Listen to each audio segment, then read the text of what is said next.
Dad kicked me out so my golden child half-brother could move in. But 6 months later they're begging me to lie to cover up his crime or they'll go to jail.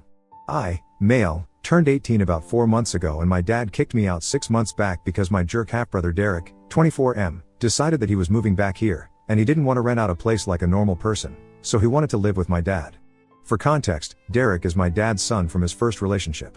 But Derek's mother and my dad broke up soon after he was born, so they didn't really have much of a relationship afterward.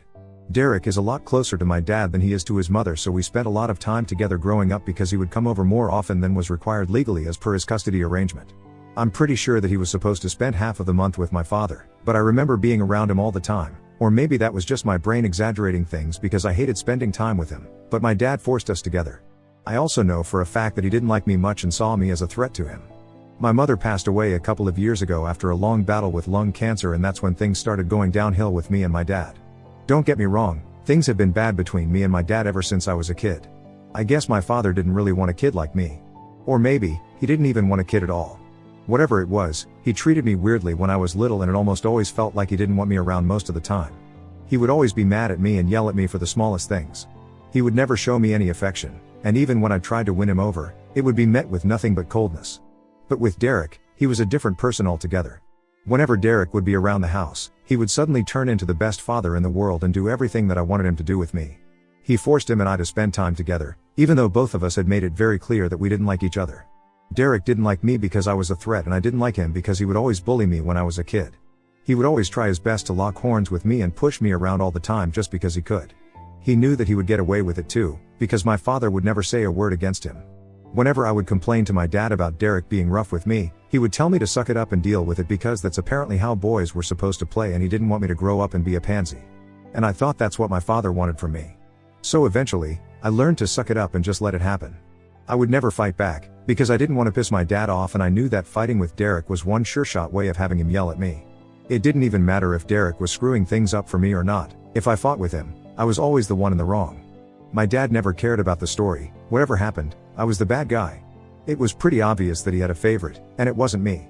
Not even for a second did he find it weird that Derek was picking on me even though I was a full 6 years younger than him. And then slowly, he started changing his ways of bullying me, because physically hitting me wasn't cutting it anymore. He was also growing up, so when he started high school, he switched to bullying me with his friends instead. Before that, school had been my safe place because I was still in elementary school when he was in middle school, and we had different buildings so he couldn't get to me there. But once I started middle school, we were in the same building and he and his friends were ganging up on me and making fun of me all the time. They would even spread stupid nasty rumors about me like I was apparently mentally challenged, and all the seniors knew that I was Derek's idiotic little younger brother. I'm not even kidding, that's exactly what they used to call me. They would even call me slurs, and it really made things difficult for me because when kids start middle school, they start caring more about their reputation. So now even the friends that I had from elementary school wouldn't speak to me because I was not cool enough to hang out with anyone. It wasn't until Derek graduated that I finally had the school to myself and could exist in peace. I did have a couple of friends, but most people just believed them, and I would let them get away with it because I was so exhausted from putting up a fight all the time that I couldn't even bear to argue with people. At home, things were just as bad as ever because Derek and my father would never pass up on an opportunity to put me down and make me feel like an idiot. And the funniest part was that I wasn't even an idiot. I had pretty decent grades and I was great at science and stuff, but my dad and Derek didn't care about that. Derek was a football player, and the cherry on top of that, he was actually a pretty great student as well. See, you guys can imagine how bad things must have been for me at home. Derek was everything that I was not: athletic, academically strong, and just the kind of son that my father had wanted. On the other hand, there was me, who was average in every sense of the word. They never missed an opportunity to remind me of just how insignificant and average I was. My mother tried to defend me most of the time, but my dad was a real sweet talker, and he would convince my mother that they were just messing around with me and they didn't mean anything that they said. My mother was generally a nice and sweet person, but she was also really in love with my father, so she never saw him for what he truly was. She would try her best to defend me, and I appreciated her for it, but it didn't work. Because it wasn't enough, and my father along with Derek continued to bully me for as long as they could. And then, finally, Derek went away to college, and I felt like I could breathe a sigh of relief. My dad would still be around, but he was significantly less annoying to deal with when the other jerk wasn't with him. But before I could find out what it was like to live with my parents without Derek constantly picking on me, my mother was diagnosed with lung cancer. It was incredibly difficult for us to come to terms with it because we felt like our world had shattered. The only thing that my father and I had in common was that both of us loved our mother dearly. So her diagnosis really broke us both, but instead of making our family stronger, my dad decided that he was going to make the worst of this. My mother was already suffering. But now, instead of my father and I putting up a brave front for her, he started distancing himself from her even more. Earlier, he would at least speak to me only if it was to take digs at me, but after my mom's diagnosis, he stopped doing even that and started pretending like I didn't exist at all. I can cut him some slack for that, because both of us were suffering, and he just chose to deal with the suffering in a different way. I would have preferred if my mom's predicament brought us closer together somehow, but clearly, that was not meant to be. And even if it was meant to be, my dad was the kind of person who would make sure that it didn't happen, because, for some reason, he just hated me and couldn't bear the thought of me being happy. With time, my mom's condition only got worse, and my dad's temper also started taking a toll on me. Because he would either not speak to me at all and ignore me completely, or he would be absolutely nasty to me, and there were several occasions where he almost made me cry because of how rude he was being. I tried my best to keep the peace of the family by not responding to my father because I knew that it would just give him more of a reason to berate me and pick on me. For the years that my mother was sick, whenever Derek would come back home from college, he would lay off of me, and I appreciated that. He would not be nice to me, but he would at least be human, and that's more than what I could ask for. Things were bad when my mother was still around, but after she passed away, I went from the frying pan into the fire. For the first couple of months, after my mother's passing, things were really quiet around the house. And by that, I mean that I would do all the work while my dad was just unresponsive. He would function, he would go to work, come back, and have dinner and stuff, but nothing else. I was kind of concerned for him, and I contacted my grandparents several times to tell them that I thought my father was probably depressed, but they didn't take me seriously. They either didn't care enough about their son to check up on him after the funeral, or they just didn't like me, just like my father, and didn't want to do as I said. But after a few months had passed, my father started coming to his normal self. Unfortunately, that also included binge drinking and making me feel like crap about myself yet again. He would constantly order me to do stuff around the house, and it was really tiring because not only was I going to school, but I was also doing all the work around the house which my mother used to do earlier. Even when she was sick, my dad and I would manage to get all the work done, but after her passing, all that responsibility came to me. I couldn't even protest because if I did, my father would tell me that I wasn't bringing home any money, so this is the least that I could do to live here. It was really insulting, but I had nowhere else to go, so I just had to suck it up and deal with it for the longest time. The only thing that I was looking forward to was going to college, because that would mean that I would finally be rid of my father and I wouldn't have to come back home. Anyway, I didn't even consider this place home anymore, because once my mom was gone, it stopped being home for me. Now I could have moved out and started living with my mom's parents after her, but they live really far away and I still had a year of school left, so that was not an option for me. But then a couple of months ago, when my father found out that his golden child would be coming back home, he kicked me out anyway, and I ended up moving to live with my grandparents. Derek had moved out for college a couple of years ago, but he hadn't returned to live here after that. After he had graduated, he got a job there and decided to stay because his girlfriend wanted to stay there and make a life for themselves away from home. So Derek decided to stay there with her and would only come back for the holidays occasionally. About 2 years ago, he got married to his girlfriend because she was pregnant. They had just graduated when they found out, and it seemed like pretty perfect timing, so they decided to get heat. I was invited to the wedding surprisingly, and just for that. One day, he did not terrorize me. My mother was also present there, in spite of her condition. Because even though he didn't like it, everybody liked my mom. And he wasn't particularly close to his own mother since she was kind of a bad mom. And I'm saying this because she was the kind of mother who just didn't care about their kid or having a relationship with their child. The woman was already in her 4th marriage by the time Derek got married, and it honestly appeared to me that her goal in life was to be rich. She worked and earned her own money, no doubt. But that was at the cost of her relationship with her son. I guess that explains why Derek was so attached to our father. He pretty much only had one parent who cared about him, and of course, he didn't want to share that parent with me.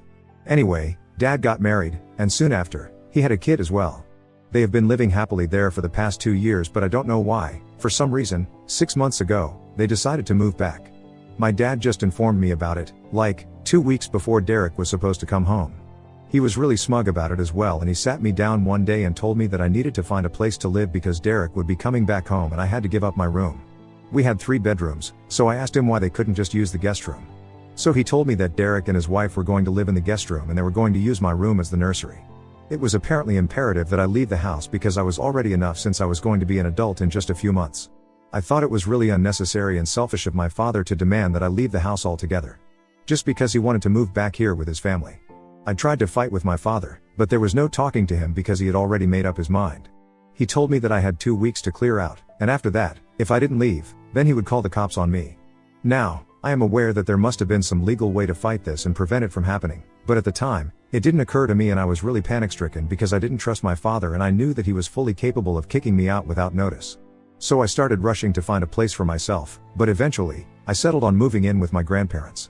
I had avoided doing that so far because they lived so far away and I still had to go to school, but at the time, I just didn't have any other options and there were just a couple of weeks of high school left at that point anyway, so I was willing to take that risk. Within days, I had moved out because I didn't want to be there when Derek came back home with his wife and child. My father didn't seem to care when I moved out and didn't even say goodbye to me the day that I had packed up and I was leaving with the movers. My grandparents had come all the way to pick me up in their truck and they had half a mind to tear into my father, but I told them not to do it because it just wasn't worth the drama. 6 months have passed since that day and I have been living with my grandparents. I haven't been in touch with my father ever since he kicked me out and I didn't plan on getting back in touch with him either. I was supposed to start college in a couple of weeks and that was already going to be taken care of. I had literally no incentive to speak to my dad or Derek ever again, but unfortunately, they were the ones who had to reach out to me because something had happened and they now needed me to bail them out. They visited me a couple of days ago and I was quite surprised because I hadn't been expecting them to reach out to me at any point. But my grandparents still let them in, and I decided to have a conversation with them because they seemed pretty desperate. I found out that apparently the reason Derek had come back here with his family was because he had lost his job earlier and was struggling to make rent, so he made the difficult choice of coming back here. His wife was alright with it because she wanted to be a stay-at-home mom and didn't want to work until their kid was a little older, so this was their best bet. When they came back, they expected to find work easily, but that was not the case because literally none of the companies around were hiring right now. And people with Derek's skill set were extremely common, so it wasn't as if he was a standout candidate either. But somehow, my father managed to get him a job in the company that he works in. Neither of them was happy about it because it paid a little less than what Derek used to make before, but that was all they had, so they had to make the best of their situation. But as it turns out, Derek had been stealing from the company for a couple of months now, and it had finally come to light a few weeks ago. And now my father and Derek are both in trouble because their employers think that they were in cahoots and threatening to file a lawsuit against them if they don't return the money soon enough. The only reason that they haven't been sued yet is because it's a family business and the CEO of the company used to be a great friend of my mom's. It's only out of respect for her that he hasn't filed a lawsuit against them yet for embezzlement, but he's not going to hold out for longer, and my father and Derek wanted me to help them out. They wanted me to claim that they needed the money for my college fund, which is why they had been stealing, and it was not for their own personal gain. My father believed that this would make him take it easy on us and buy them some time to return the money. They would still get fired, but at least they wouldn't end up going to prison because of this. They were counting on me to help them out and paint the perfect picture of being a poor little victim. I couldn't believe that they had the audacity to ask something like this of me after the way they had treated me their entire life. I said no almost instantly without even considering it because it was a crazy idea and I was pretty sure that it was not going to work. Their plan was simply ridiculous and I didn't want to be a part of it. When I told them that I didn't want to be a part of their plan, they started getting really agitated and told me that I had to help them out because there was a very real chance that they might end up going to jail and I couldn't let some petty grudge from years ago ruin their lives. So I told them that it wasn't a petty grudge, and it certainly wasn't from years ago. My father had only recently kicked me out and I hadn't even been a year since then, so I would say that it was pretty recent. But that wasn't even the main reason that I didn't want to help them. I just thought that their plan was really dishonest, and I actually happened to know the guy that my dad worked for. Like I said, my mother and he were really good friends and he also seemed to like me. He and my mother had pretty much grown up together and I used to refer to him as my uncle whenever he would come around when my mom was still alive. Even at her funeral, we had a nice conversation and we liked each other. My mom was actually the one who had told him to give my father a job in his company when my dad had been struggling. But instead of being thankful, not only had Derek decided to try and make a fool out of these people, but my dad was now trying to cover it all up and use me as a shield. I thought that it was really low, and I couldn't, in good conscience, be a part of this. So I told them that it would be in their best interest if they just tried to pay off whatever amount they had stolen instead of trying to cover it up with more lies and stuff. Because I wasn't going to be on their side here and they might end up going to jail if they tried to fool him again. In fact, they should even have been grateful that they were being given a chance to pay that money off and get out of this without a lawsuit that they would most definitely lose and that would ruin their future because they would definitely go to jail for it. They had no idea just how easy things were for them right now and exactly how complicated they could become if they decided to go through with their crazy plan. I tried to explain it to them, but my dad got really mad and said that he wasn't here to listen to a sermon from me, and if I wanted to help them, then I would agree to their plan instead of giving them advice that meant absolutely nothing. So I told him that I wasn't going to be a part of this, and to my surprise, my dad actually started crying. I had never seen this happen before and it made me feel really uncomfortable. He told me that he had been counting on me because I was his son at the end of the day, and no matter what had happened in the past, he knew that he would have helped me out if I was in a situation like this. He said that he expected the same of me because this was a huge deal and he really didn't want to go to prison. Derek also had the same sentiment and he was begging me to help them out because he knew that I was well. I liked it among my mom's friends and I was the only one who could build them out. My mom would have made this much easier, but since she was gone, I was the next best person to deal with it and they were banking on me. It was difficult, but I still had to turn them down and I tried to encourage them to just come clean and repay the money that they owed. They got really upset and said that the only reason I was screwing them over was because they used to mess with me when I was little and they were really disappointed with how I was dealing with things now. They left after that, but I keep thinking about it and the guilt is eating away at me because I keep imagining them in jail and I don't know, it just doesn't feel right. But at the same time, I don't want to be a part of something illegal, and so immoral.